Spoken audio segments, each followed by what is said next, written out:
Bom dia, muito bom dia. Está no ar o Jornal do Boris. O Jornal do Boris é um sobrevoo pelos principais acontecimentos do Brasil e do mundo a partir das primeiras páginas dos jornais. Hoje, o grande assunto é internacional e continua se referindo às estrepolias do presidente dos Estados Unidos, Donald Trump. Quer ver as manchetes do Estadão? Trump ameaça a China com mais tarifas. Bolsas voltam a cair e dólar vai a R$ 5,91. No Brasil, o Ibovespa recuou 1,31% e moeda americana subiu 1,30%. Presidente dos Estados Unidos disse que parte das medidas poderá ser permanente. Globo. Trump dobra ameaça à China e inflama pânico nas bolsas. Presidente americano fala em mais de 50% de tarifa se chineses não recuarem de retaliação. Perdas globais somam trilhões e Japão chegou até circuit breaker. Quer dizer, pararam as negociações, né? Parou a bolsa para respirar. Valor. Trump ameaça a China com tarifa adicional de 50% se país continuar com retaliação. E a China já respondeu a essa resposta. Quer ver? Eu vou para o Estadão aqui na internet, para o site do Estadão. Quais as perspectivas para a economia do Brasil em meio ao tarifaço de Trump? Deixa eu ver as reações da China. A China diz que vai até o fim, viu? A China diz que vai até o fim. Olha, esse é o UOL. China diz que lutará até o fim contra as tarifas de Trump. 2 pontos, caminho errado. Pequim respondeu à ameaça do presidente dos Estados Unidos de aplicar nova taxa de 50%. Bolsas asiáticas abrem alta com sinais de negociação com Trump. Estados Unidos perderam o jogo e querem mudar as regras, mas Brasil tem espaço para negociar, diz Haddad. Brasil tem espaço para negociar? Não, de repente, ninguém sabe que vazios se abrem com essa história toda e onde o Brasil pode lucrar, mas também há prejuízos. E essa é a preocupação do empresariado brasileiro. Outra coisa aqui, estão nos empurrando para a China, afirma assessor envolvido nas negociações com os Estados Unidos. É um negociador brasileiro. O que é recessão e o que dizem economistas sobre risco após tarifaço? Quer dizer, é o temor de uma recessão nos Estados Unidos, que é bem possível. Fala-se até em estagflação. Então, como não há experiência anterior, não há quem possa afirmar peremptoriamente, baseado no passado, o que pode, o que deve, o que vai acontecer. Raquel Landim, blefe de Trump com a China pode acabar custando muito caro.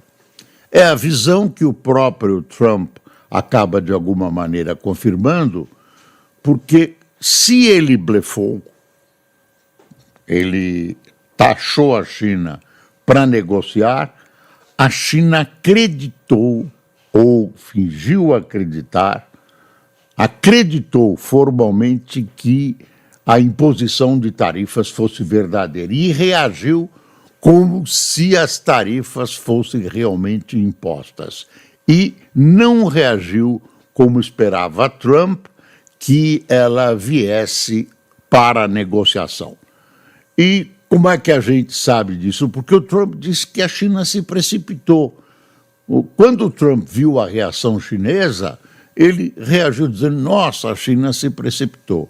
Ele imaginava, né, que a China viesse para uma negociação.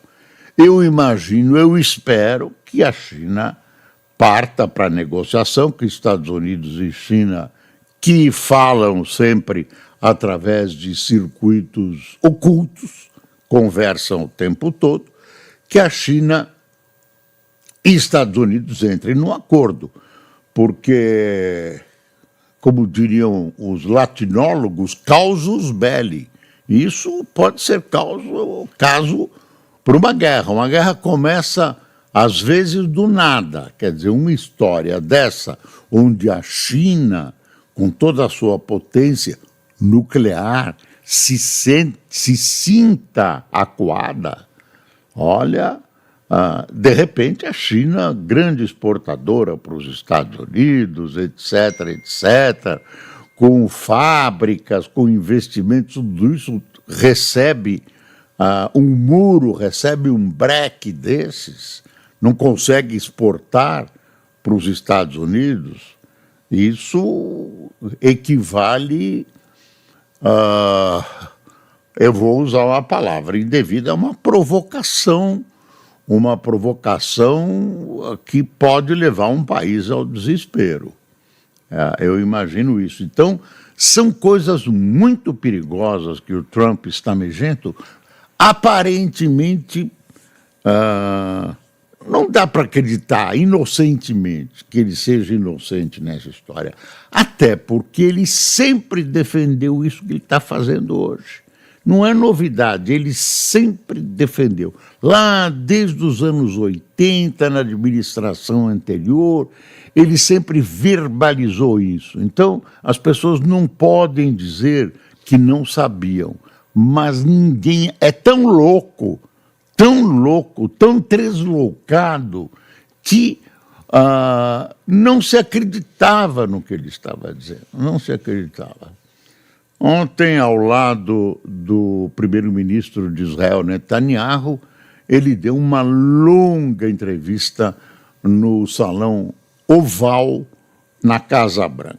Uma entrevista improvisada, aparentemente improvisada, respondeu todas as perguntas, ele tergiversa, ele mente, mas tem algumas coisas, uma coisa que surpreendeu foi o seguinte, de repente ele diz que as negociações com o Irã estão avançadas e mais diretas, negociações para acordo nuclear.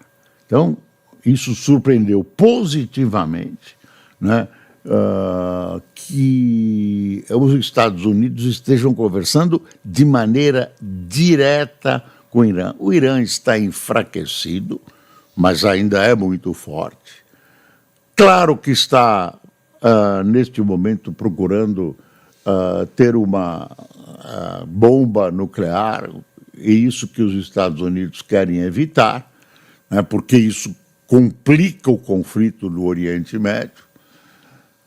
Ao lado dele estava o premier Netanyahu, e os dois procuraram justificar a invasão em Gaza, tomada de território em Gaza. E aí, tranquilamente, o presidente Trump vende de novo aquela ideia de estabelecer um paraíso tropical e é sério. Os palestinos vão ser aceitos em outros países e tal. Morar lá é muito perigoso, uma das frases dele. É uma coisa, dizem os israelenses que esses ataques, essa divisão, tem um corredor lá que divide Gaza em norte e sul, e eles estão interditando esse corredor, estão deixando a vida da população de Gaza impossível, tem muita gente morrendo, mas eles querem de volta, os israelenses querem de volta os reféns, e querem exterminar o Hamas, O Hamas resiste, solta umas bombas, faz alguns ataques, mostra que ainda está vivo. Já perdeu seus líderes, mortos por bombardeios israelenses, inclusive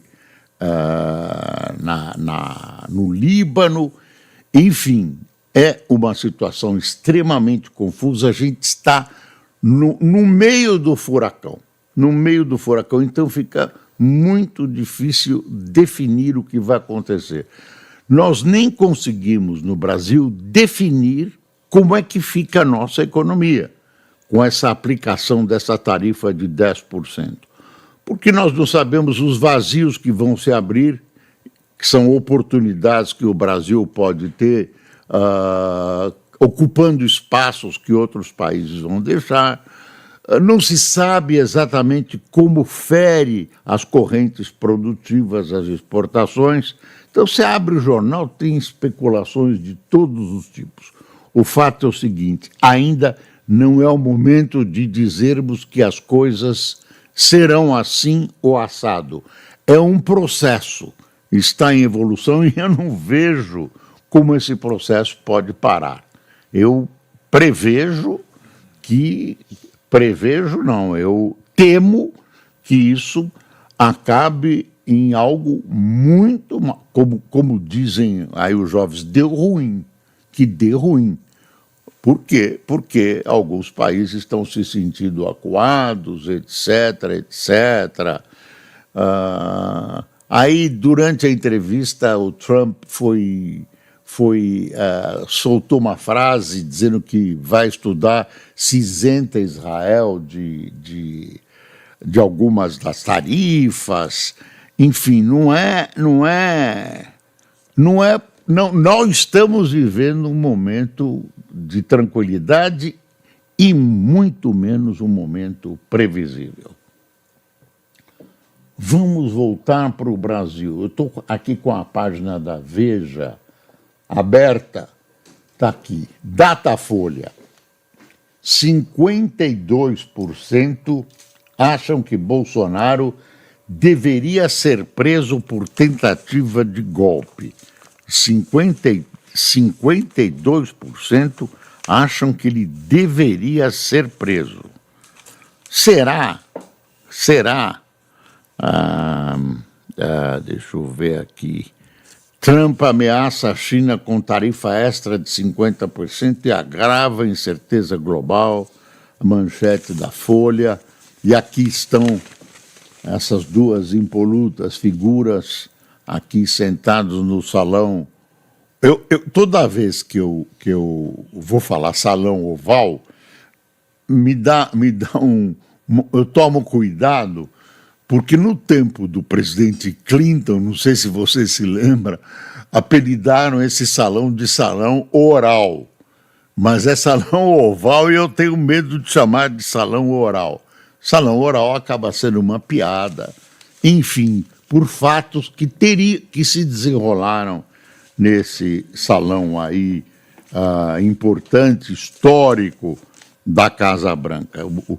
O gozado é que os dois estão vestidos de maneira muito semelhante aí.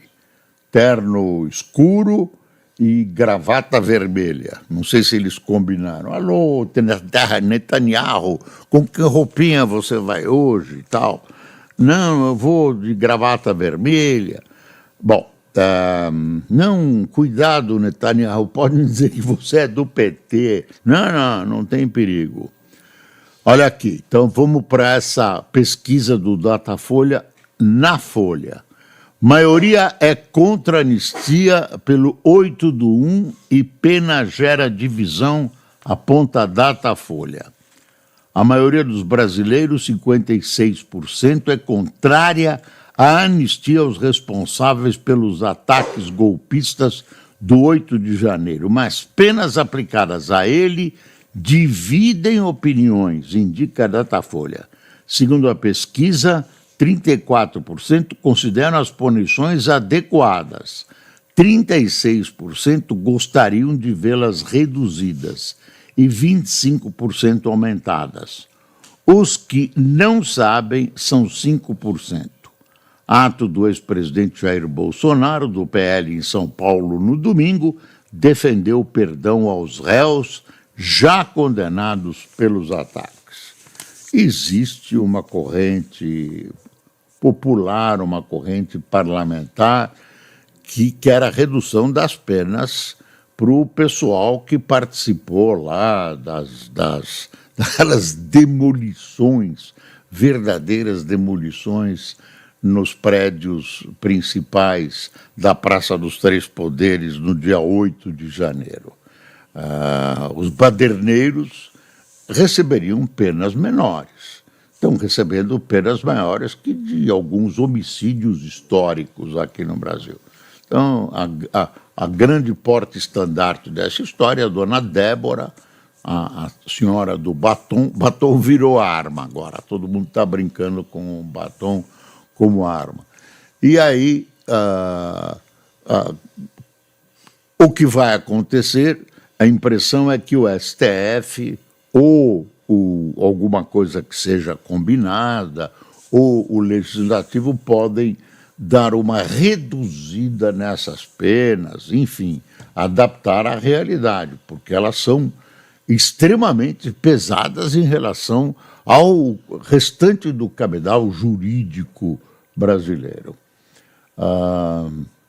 Bom, vem as acusações. Família de Alcolumbre desmatou terra pública no AP. O que é AP? Ninguém sabe. Do Amapá. Muito bem. Para plantar soja. Deixa eu ver. O que mais? Deixa eu ver esse leão aqui que está toda hora me importunando. Sumiu. Sobrevivente de ataque do Hamas apresenta comida judaica na Rocinha, no Rio. Nunca viram sol. Leões são resgatados da Ucrânia e emocionam na internet. Eu respeito os animais, gosto dos animais. Comecei um curso de veterinária que, infelizmente, eu tive que interromper, mas eu prefiro o ser humano, viu? Falando em animais, tem uma experiência que está aqui na primeira página do Estadão, tá vendo esses bichinhos aqui, ó? Então, isso é o seguinte, existia lá num período de milhões, bilhões de anos atrás, né, um animal que era chamado, que hoje é chamado de lobo terrível, um parente do lobo, um parente do cachorro, mas era um animal pré-histórico. E cientistas debruçaram-se sobre as suas bancadas e conseguiram, eu ia dizer ressuscitar, conseguiram refabricar, usaram DNA de lobos atuais, trabalharam em DNA de dentes que acharam em sítios arqueológicos e tal, e conseguiram fazer com que esses lobos desaparecessem. Está aqui, esses filhotes. Extinto há 15 mil anos, o lobo terrível voltou, diz startup dos Estados Unidos. Os filhotes Rômulo e Remo são recriação da espécie desaparecida no último período glacial. Segundo a empresa Colossal, geneticidas trabalharam com DNA recuperado de 2 espécimes. Na ficção, são os lobos da casa de Stark, da série na série do Thrones, né? Game of Thrones. Tem um amigo meu, eu não realmente procurei essa informação. Por que essa experiência? Eu estou imaginando que ela acabe dando resultados para o desenvolvimento de remédios para seres humanos, porque refabricar esses bichos é mera curiosidade, é uma curiosidade zoológica. Na verdade, aparentemente, não tem porque os cientistas, os racionais, talvez os racionalistas fiquem bravos comigo, mas qual o objetivo da experiência? Não sei se esses recursos seriam melhor empregados se procurasse cura de doenças, ou talvez servisse para a alimentação de milhões de crianças que passam fome nesse planeta, eu não sei. Vão dizer que eu sou inimigo da ciência, mas eu quero acreditar que haja algum sentido prático nessa história. É muito bonito, os lobinhos são bonitinhos, olha aqui, mas servem para quê? O Boris é um chato, né? Servem para quê? Não sei. Talvez isso apareça mais tarde. Tem duas notícias que eu gostei que são positivas para o Brasil. O Lula foi ontem numa fábrica em Cajamar, né? Uma fábrica não, uma loja do Mercado Livre, uma sede do Mercado Livre em Cajamar. Está aqui, ó. Está num dos jornais, está aqui. Deixa eu ver se é da Folha ou no Estado, porque cada vez eles estão mais parecidos e eu nunca sei qual estou vendo. É na Folha.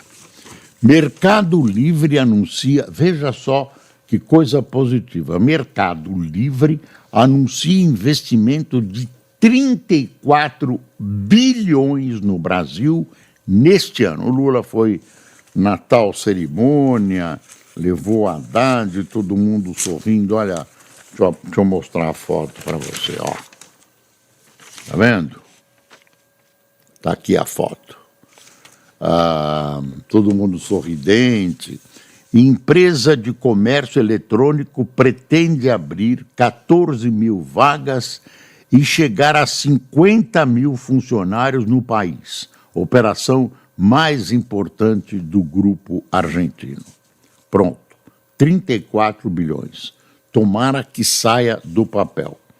Tem outro investimento, outra empresa investindo, olha aqui, também é da Folha. Novo Nordisk investirá 6,4 bilhões em Minas Gerais. Esse pessoal acredita no Brasil mais que nós. Quer dizer, existe uma realidade brasileira que a gente desconhece ou muita gente faz questão de desconhecer e talvez de matar. Mas é uma realidade inexorável num país gigantesco, com uma possibilidade de ter um mercado muito grande, porque tem população para isso, uma costa gigantesca que foi ampliada nos termos em que ela possa ser explorada nos últimos dias. Então, o Nordisk, farmacêutica nórdica fabricante do Ozempic, pretende aumentar a capacidade de produção em Montes Claros, Minas Gerais.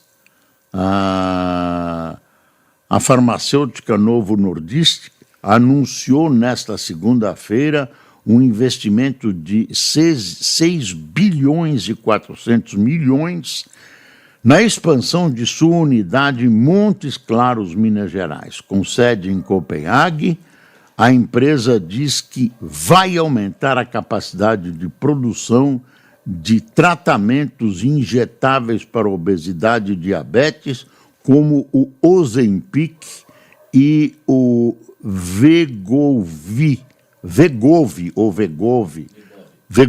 né?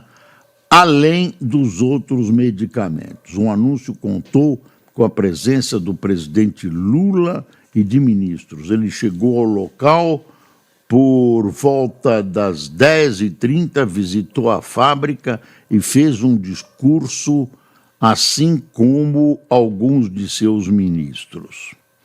A empresa presente no país desde 1990 é fornecedora de insulina e medicamentos para tratamento de hemofilia, etc, etc. Bom, eu acho que a notícia dos lobinhos terríveis motivou muito as pessoas. Eu imagino que eu vou voltar, né? Eu não sou inimigo da ciência, eu acho que deve haver alguma utilidade. Não parece, pelo menos não está escrito. Tem uma história, continua a história do Banco Master. Tem problema, agora está muito claro que tem problema. Querem enfiar o Banco Master pela goela do contribuinte brasileiro. Agora, tem gente resistindo, não é assim, né? Tem gente... existe gente responsável. Então, não é só amigo, vamos resolver o problema do dono, que é muito simpático e tal, um homem perfumado. Deixa eu ver. E tem uma denúncia, uma estranha coisa aqui do Estadão, tá assim. Beneficiada por atos de Lula, entidade obtém 710 milhões em contratos. É uma ONG, viu? Chama Organização dos Estados Ibero-Americanos, OEI. Ela foi beneficiada por decretos presidenciais. Taxas de administração devem render pelo menos 41 milhões. Olha, é sem concorrência, como se trata de uma firma estrangeira, ela não precisava de concorrência, pelo menos é o que está dito aqui no texto, mas não há detalhes sobre ela também trabalhou para a administração Bolsonaro, ganhou menos, mas eu acho que o Estadão vai desenvolver ainda essa história, logo, logo. Bolsonaro vai à guerra. Na Paulista, o ex-presidente usa governadores interessados em seu espólio para dar peso político a seu golpismo na forma de ataque frontal ao STF e à decisão soberana dos eleitores em 2022. É o Estadão, editorial do Estadão.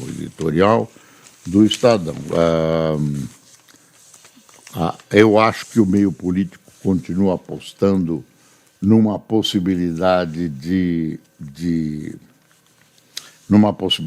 prisão do ex-presidente e numa impossibilidade que está sendo criada de votação de uma anistia que o abranja. Pode ser um tipo de anistia para os outros, não para ele.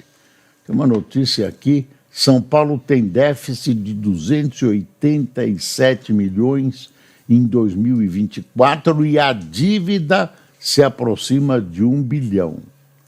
Então, precisa ver isso, que São Paulo não está essa maravilha e tudo isso. Olha o Reinaldo Azevedo. Além de anistia, Bolsonaro aposta na anarquia militar. Eu acho que o discurso dele, eu acho que aí o Reinaldo pode ter um pingo de razão.